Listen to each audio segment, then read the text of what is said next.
ओम नमो भगवते वासुदेवाय नमः। मोहिनी एकादशी 27 अप्रैल 2026 को है। ये व्रत तमाम तरह के मोह, बुरे कर्म से मुक्ति दिलाकर सही राह पर चलने की शक्ति देता है। इसके प्रभाव से व्यक्ति के तमाम पाप नष्ट हो जाते हैं और उसे राजसुख प्राप्त होता है। मोहिनी एकादशी की पूजा में इस कथा का पाठ जरूर करें। श्री हरि प्रसन्न होते हैं। अर्जुन ने संयम और श्रद्धा से युक्त कथा को सुनकर श्री कृष्ण से कहा, हे मधुसूदन, वैशाख माह की शुक्ल पक्ष की एकादशी का क्या नाम है, मुझे बताएं, तथा उसके उपवास को करने का क्या विधान है, कृपा कर यह सब विस्तार पूर्वक समझाइए। श्री कृष्ण ने कहा, हे अर्जुन, मैं एक पौराणिक कथा सुनाता हूँ जिसे महर्षि वशिष्ठ जी ने श्री रामचंद्र जी से कहा था। उसे मैं तुमसे कहता हूँ, ध्यान पूर्वक श्रवण करो।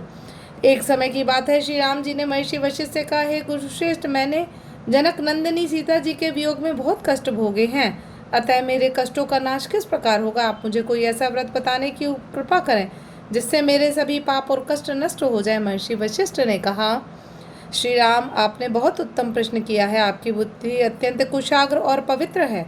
आपके नाम के स्मरण मात्र से ही मनुष्य पवित्र हो जाता है। आपने लोकहित में यह बड़ा ही उत्तम प्रश्न किया है। मैं आपको एकादशी व्रत का महात्म्य सुनाता हूँ। वैशाख माह के शुक्ल पक्ष की एकादशी का नाम मोहिनी एकादशी है। इस एकादशी का उपवास करने से मनुष्य के सभी पाप और क्लेश नष्ट हो जाते हैं। इस उपवास के प्रभाव से मनुष्य मोह के जाल से मुक्त हो जाता है। अतः हे राम, दुखी मनुष्य को इस एकादशी का व्रत अवश्य ही करना चाहिए। इस व्रत को करने से मनुष्य के सभी पाप नष्ट हो जाते हैं। प्राचीन समय में सरस्वती नदी के किनारे भद्रावती नाम की एक नगरी बसी हुई थी। उस नगरी में द्युतिमान नामक राजा राज्य करता था। उसी नगरी में एक वैश्य रहता था जो धन धान्य से पूर्ण था। उसका नाम धनपाल था। वह अत्यंत धर्मात्मा तथा नारायण भक्त था। उसने नगर में अनेक भोजनालय, प्याऊ, कुएं, तालाब, धर्मशालाएं आदि बनवाए। सड़कों के किनारे आम, जामुन, नीम आदि के वृक्ष लगवाए जिससे पथिकों को सुख मिल सके। वह उस वैश्य के 5 पुत्र थे, जिनमें सबसे बड़ा पुत्र अत्यंत पापी और दुष्ट था। वह वैश्य और दुष्टों की संगति करता था। उससे जो समय बचता था उसे वह जुआ खेलने में व्यतीत करता था। वह बड़ा ही अधम था तथा देवता, पितर आदि किसी को भी नहीं मानता था। अपने पिता का अधिकांश धन वह बुरे व्यसनों में ही उड़ाया करता था। मद्यपान और मांस भक्षण करना उसका नित्य क्रम था। जब अत्यधिक समझाने बुझाने पर वह सीधे रास्ते नहीं आया तो दुखी होकर उसके पिता, भाई और कुटुंबियों ने उसे घर से निकाल दिया और उसकी निंदा करने लगे। घर से निकलने के पश्चात वह अपने आभूषणों तथा वस्त्रों को बेचकर अपना जीवन यापन करने लगा। धन नष्ट होने पर वैश्य और उसके दुष्ट साथियों ने भी उसका साथ छोड़ दिया। जब वह भूख प्यास से व्यतीत हो गया तो उसने चोरी करने का विचार किया। रात्रि में चोरी करके वह अपना पेट पालने लगा तथा एक दिन वह पकड़ा गया, परंतु सिपाहियों ने वैश्य का पुत्र जानकर छोड़ दिया। जब वह दूसरी बार पुनः पकड़ा गया तब सिपाहियों ने भी उसका कोई लिहाज नहीं किया और राजा के सामने प्रस्तुत करके उसे सारी बात बताई। तब राजा ने उसे कारागार में डलवा दिया। कारागार में राजा के आदेश से उसे नाना प्रकार के कष्ट दिए गए तथा अंत में उसे नगर से निष्कासित करने का आदेश दिया गया। दुखी होकर उसे नगर छोड़ना पड़ा।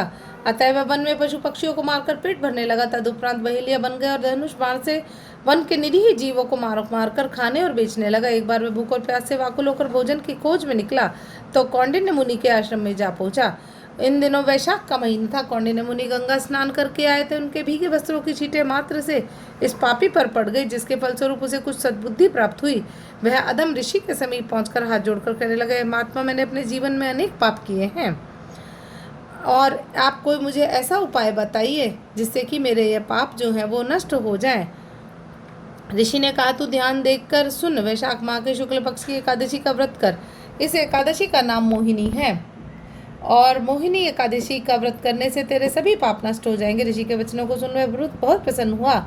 उनकी बताई हुई विधि के अनुसार उसने मोहिनी एकादशी का व्रत रखा। हे श्री राम, इस व्रत के प्रभाव से उसके सभी पाप नष्ट हो गए और अंत में वह गरुड़ पर सवार हो विष्णु लोक को गया। संसार में इस व्रत से दूसरा कोई उत्तम व्रत नहीं है। इसके महात्म्य के श्रवण और पठन से जो पुण्य प्राप्त होता है वह पुण्य 1 सहस्त्र गोदान के पुण्य के बराबर होता है। बोलो भगवान विष्णु की जय। बोलो तुलसी महारानी की जय।